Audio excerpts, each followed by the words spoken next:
Pour bien remplir votre après-midi, un petit train vous emmènera à la citadelle de cette capitale corse du Sud.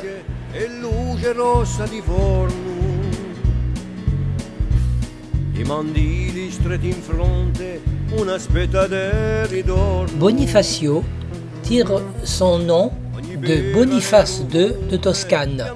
Il fonde en 833 le castrum, la citadelle, le monument aux morts de la guerre de 14-18. Monument en souvenir des morts de Saïda, Algérie, dont les légionnaires commandaient en 1908.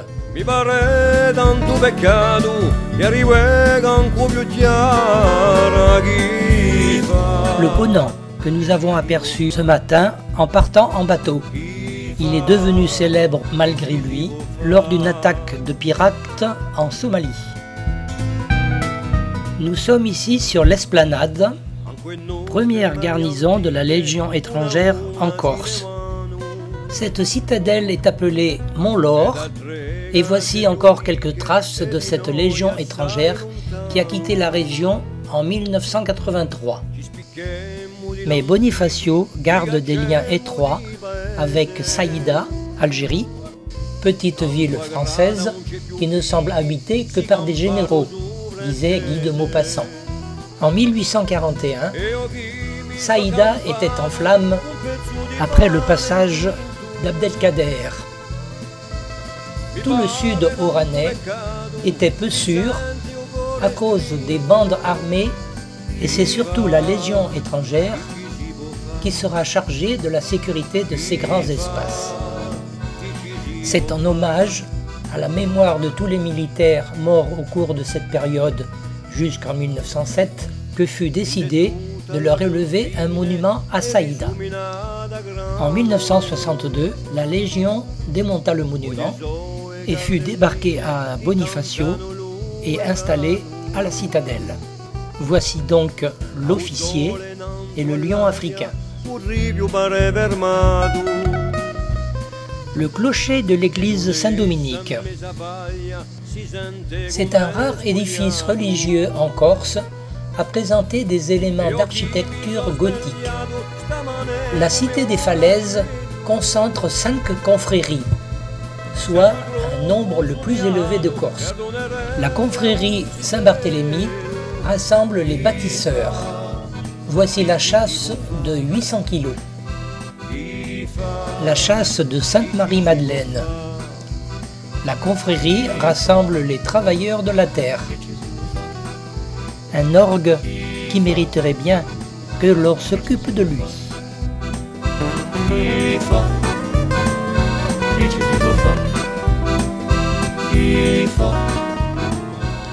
Ne soyez pas étonnés de trouver un bar niçois au pied de cet arbre. Nous sommes qu'à quelques 400 km de Nice. Sous cette loggia, qui constitue le porche de l'église Sainte-Marie-Majeure, se trouvait une vaste citerne, aujourd'hui transformée en salle de conférence. Cet édifice a été édifié au XIIe siècle. La citerne que je viens d'évoquer était reliée par un astucieux système d'arcades, reliant l'église aux maisons environnantes. Il acheminait les eaux à la citerne. Bonifacio a subi au cours des siècles de multiples attaques, mais la plus terrible fut celle de la peste en 1528. Les murailles imprenables se révélèrent inutiles face à ce fléau. En 1553, encore bien affaiblie, la ville subissait une nouvelle attaque et dut se rendre à Dragû. Cet ancien corsaire turc fit capituler pour la première fois Bonifacio et la ville fut mise au pillage. Nous sommes ici à la porte de Gênes. François Ier de France prend possession d'une ville détruite et dépeuplée que les Français commencent à reconstruire. Mais en 1559, elle est cédée à la République de Gênes. Fictivement, en 1768, par le traité de Versailles, elle redevient française. Mais l'armée française en a bien à découdre avec Pascal Paoli. Et c'est en 1769 que la Corse passe sous l'administration militaire française. Un bateau arrive en provenance de Sardaigne et nous descendons de la citadelle.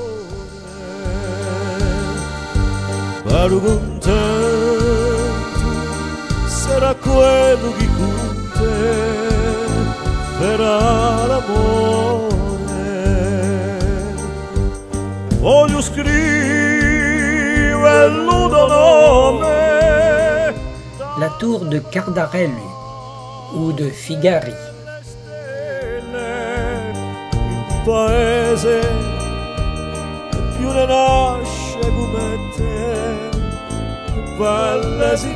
À mi-chemin entre Bonifacio et Propriano, non loin de Sartène, vous découvrez la plage de Rocapina.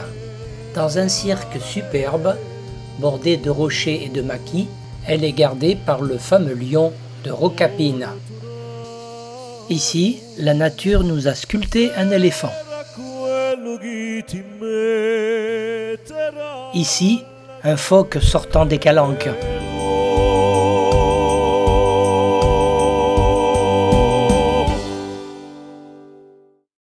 De curieux rochers, façonnés par les éléments de la nature, au col de Rocapina. De ce restaurant rapide, vous atteindrez très rapidement Sartène, ville la plus corse de Corse. C'est la sous-préfecture de la Corse du Sud.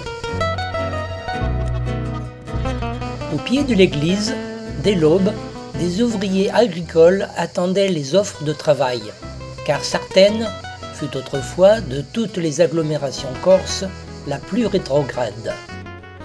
L'église Sainte-Marie fut édifiée à la fin du XVIIe siècle.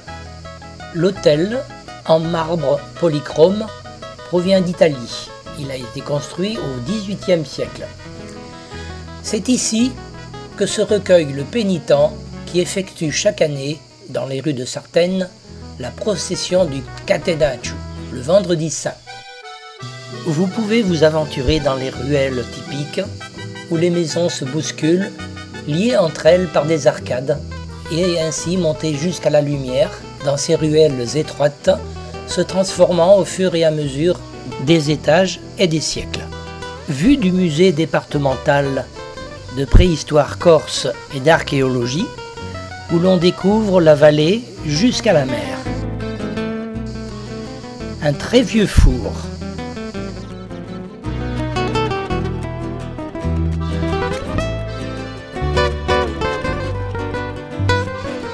Nous reprenons notre car, comme pour aller à la conquête d'autres lieux, en s'enfonçant dans la vallée jusqu'à Propriano. Il y a très peu de routes longeant la mer, alors nous quittons le golfe de Propriano par la nationale N196 et nous arrivons à Ajaccio, 69 km plus loin.